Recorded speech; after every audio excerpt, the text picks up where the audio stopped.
तो hello friend, finally आज देख रहे हो हम लोग सब आदमी जा रहे हैं काम करने। और अभी हम जाएंगे बदलापुर नाका।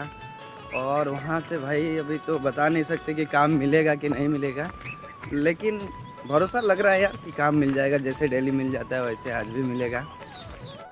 तो देख रहे हैं भाई, आज आज स्थिति बहुत खराब है। आज नहीं यार, आज नहीं लग रहा है कि काम वो मिलेगा। और यार अब तो टाइम भी ज़्यादा हो गया है, 9:30 बज गया है, काम वो मिला ही नहीं है। चलिए, तो आज छुट्टी तो हो ही गया भाई। तो आपको थोड़ा बदलापुर रेलवे स्टेशन के आगे पीछे का नज़ारा दिखाते हैं आपको। और वहाँ भाई हॉल भी है एक, हॉल भी आपको दिखाएंगे। टैक्सी लगी रहती है, मतलब व्यू जो है ना बहुत अच्छा है। स्टेशन के आसपास आजू बाजू का स्टेशन है, बहुत अच्छा व्यू है। ब्रिज भी का व्यू अच्छा है। चलिए फिर दिखाते हैं।